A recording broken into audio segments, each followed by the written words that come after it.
such a special meet for me, and I really felt like I found my momentum. And I was hoping to have a similar type of experience at this one, that coming into this next month, I would really feel like training and my competitions, my technique was all coming together, and I don't think I could feel more excited for this next month just based on how this week went. It was really cool to be able to throw 70 in the prelim and the final, and I can't wait to get home and get back to work.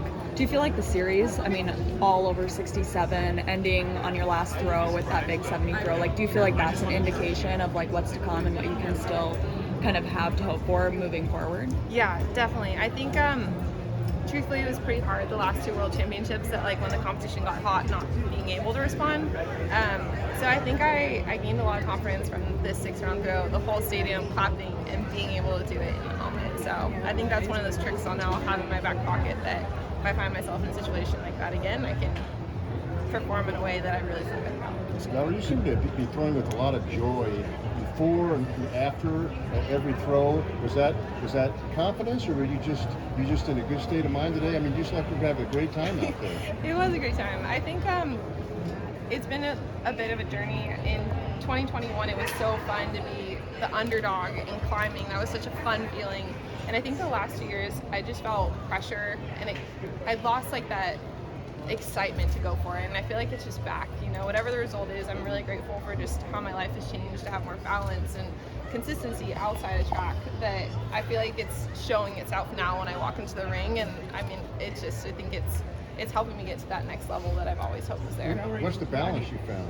What can you elaborate on that at all? Or? Yeah, I mean, I think part of it is like being in a really great relationship. Part of it is just more balance, more experience, having hobbies, things that like I think you lose when you become a professional athlete. You think you have to be all in all the time, that an unbalanced life is how you succeed, and that is true. You do need that, but having friends and consistency in that other parts is something that like you can lose, and it ends up affecting you over time. So Maggie could have challenged you if she made the final. She had three fouls, 2 second fouls way out. They were very long. Her mother told me on Monday that she was thinking of quitting, even though she has a bye to Tokyo Olympics. What are your words of encouragement for Maggie? What should she be thinking about as far as getting back in the game?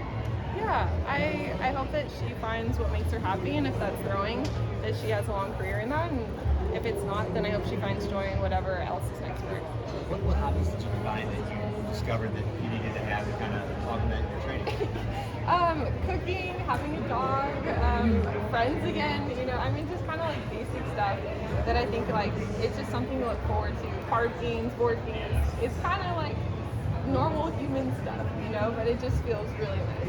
Can you get the energy going as the favorite rather than the underdog, or is it harder to get that when you're the favorite? It's definitely tricky when like looking at the competition, there's only one place that you feel good about. I think that's like a tough mindset.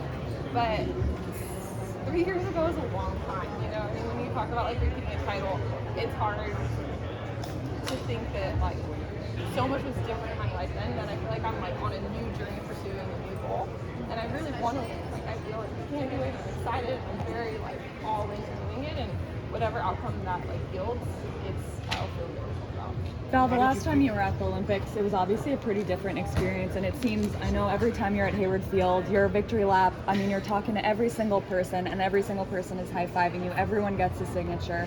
Like, what do you think, how different do you think it's going to feel? It seems like you're someone who really enjoys like being around a crowd, and you didn't really have that opportunity in Tokyo. Do you think it's going to feel pretty different in Paris? I do. I think in a lot of ways this is actually like, feels like the first Olympics I'm going to, which I can't wait. Like, the biggest part that was so hard in Tokyo was just obviously my family not being able to be there, and the Allman crew is going to be there in strong force, and nothing like sets my heart on fire knowing that my like 18-month-old nephew is going to be cheering there. So like I can't wait for that full experience. And I mean, I think the truth is like right now field events, we're kind of on the chopping block, and being at a meet where fans are into it, like all I want to do is celebrate that and show that like we can put great performances out, people are into it, and there's a lot of potential and excitement there. You already had like the win locked up before your last throw. It seemed like you were really interested to see how far that one went though.